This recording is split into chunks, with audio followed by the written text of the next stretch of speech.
কৃষি কথা, কৃষি আমাদের সম্মান। সুপ্রিয় দর্শক, দেশ ও দেশের বাইরে বসে যে যেখানে বসে আমাদের আজকের এই প্রতিবেদনটি দেখতেছেন, আপনাদের সকলকে জানাই এমবিটেন কৃষি কথা চ্যানেল পক্ষ থেকে স্বাগতম। প্রিয় দর্শক, আজকে আমি চলে আসছি আমাদের ঝালকাঠি পূর্ব তারুলির মাওলানা মোহাম্মদ কবিরুল ইসলাম কাকার একটি দেশি গরুর খামারে। তো দেখতে পাচ্ছেন আমি বাইরে দাঁড়িয়েছি, আসলে এই মুহূর্তে খামারটি পরিষ্কার চলছে। দেখতে থাকুন এই প্রতিবেদন। আর এই পুরো প্রতিবেদন জুড়ে আপনাদের সাথে রয়েছে আমি মানিক বিশ্বাস, ক্যামেরা রয়েছে আমার ছোট ভাই রিয়া। কাকা, এমবিটেন কৃষি কথা চ্যানেল পক্ষ থেকে আপনাকে স্বাগতম। কেমন আছেন আপনি? আলহামদুলিল্লাহ, আল্লাহ ভালোই রেখেছেন। কাকা, আমি একটু সর্বপ্রথম জানবো যে সবাই তো আসলে বিদেশি গরুর খামার করে, কিন্তু আপনার বাড়িতে এসে আমি দেখলাম যে দেশি গরুর খামার। আসলে এই উদ্যোগটা আপনার ভিতরে কেন আসলো? দেশি খামারের খরচা অনেক কম, যেহেতু আমার গ্রামের গরু, আমি গ্রামের ফসলাদি এবং গ্রামের সবুজ ঘাসের আমি গরুগুলো পালি এবং খের কুটো দিয়া গরুগুলার জীবিকা নির্বাহ করা হয়। এই জন্য খরচার দিক দিয়ে অনেক কম, আর লাভবানের দিক দিয়ে প্রতি বছর আমার একটা গরুতে একটাই বাচ্চা হয় এবং আমি বাৎসরিক 2 লাখ টাকা ইনকাম করি। তবে অসুবিধার ভিতর হয় আমাদের যে দুধটা হয়, দুধের দাম বর্তমানে কম।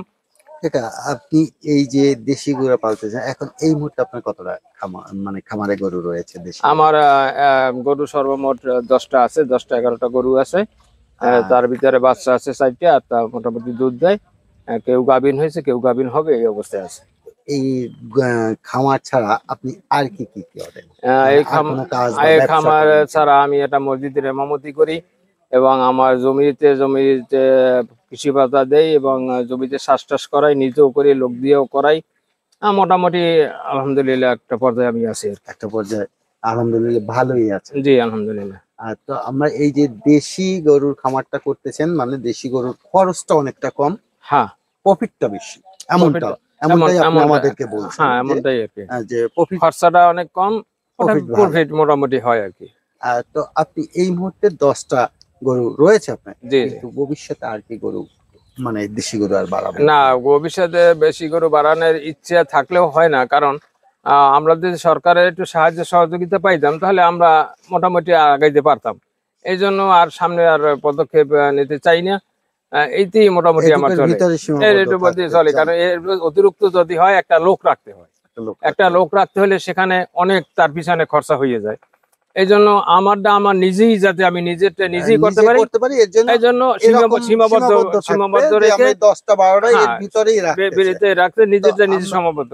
প্রতি বছর কি মাংসের জন্য কোনো গরু বিক্রি? হ্যাঁ, মাংসের জন্য হয়তো 2-1টা আমার বলদ গরু থাকে, কোরবানির সময় বিক্রি করতে পারি, ঈদের সময় বিক্রি করতে পারি। টাইম হলে আপনি ওইটা, হ্যাঁ ওই সময় আমি বিক্রি করতে পারি। মোটামুটি একটা দেশি বলদ কোরবানির টাইম বা ঈদের টাইমে কত টাকার ভিতরে? 80-90 হাজার টাকা, 80 থেকে 90 হাজার টাকা হয়। আসলে একটা দেশি বলদকে কত মাসের পরে আসলে বাজারজাত করা সম্ভব হয় মাংসের জন্য? অন্তত 2 বছর, বেশি 2 বছর 2.5 বছর লাগে দেশি গরুর জন্য। দেশি যে বলদ গুলা হয় আমাদের দেশীয় খামারে, সেগুলো 2 বছরের মতো লাগে। আর তো আপনার গাভী আছে কটা? আমার গাভী আছে 6-7টার মতো আছে আর কি। 6 থেকে 7টা আছে।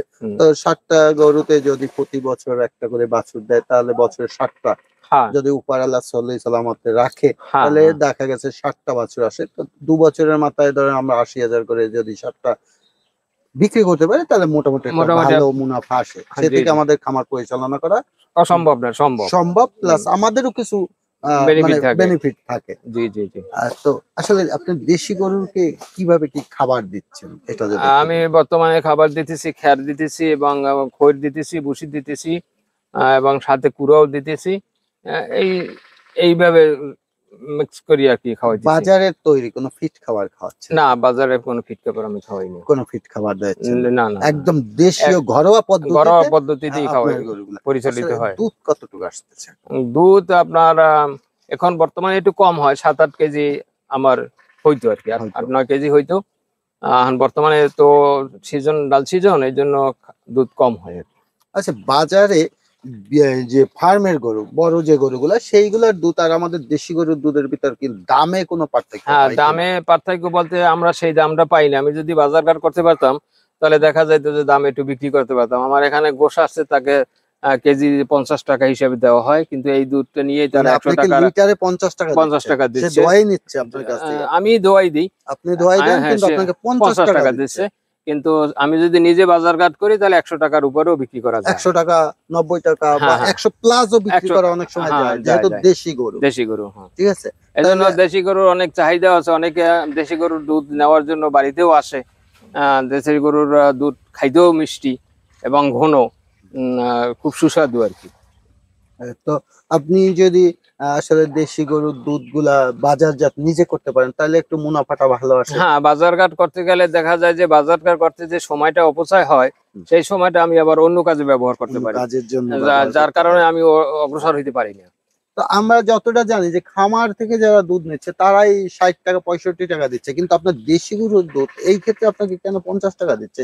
সেই ব্যাপারটা কি একটু কথা হ্যাঁ, বলে দেখছেন কিনা? ওনাদের পোষায় না, ওনারা বলে যে আমরা এখান থেকে যাই, একটা দিন যাই, একটা বদলার দাম 2700 টাকা, এবং আমাদের পারিশ্রমিক, এবারে যে আমাদেরও সমস্যা হয়, যার কারণে আমরা বেশি দাম দিতে পারি না। দিতে পারে না। হ্যাঁ, তো এখানে মানে ঘোষ যা দুধটা টানে তারা মোটামুটি 1-2 জন সম্ভবত, এর জন্য একটু হ্যাঁ, বেশি সমস্যা গোশের হয়। সংখ্যা কম, এবং আমাদের এখানে যে ওই যে মালভিটা আর একটা যে আছে মিলভিটা যেটা। মিলভিটা, সেটা কিন্তু আমাদের এলাকায় আমার মনে হয় নাই, না, যার এর কারণে জন্য চাহিদাটা আরো কম। চাহিদা এরা কম। ওইটা যদি থাকতো চাহিদা আরো বাড়তো। চাহিদাটা বাড়তো, হুম। আপনারা আরেকটু হ্যাঁ, ভালো রেট পাইতেন। ভালো রেট পাইতাম। তো ধন্যবাদ কাকা আপনার। আপনাকে প্রিয় ধন্যবাদ। দর্শক, দেখা হচ্ছে আবার নতুন কোনো জায়গায় নতুন কোনো ভিডিওতে।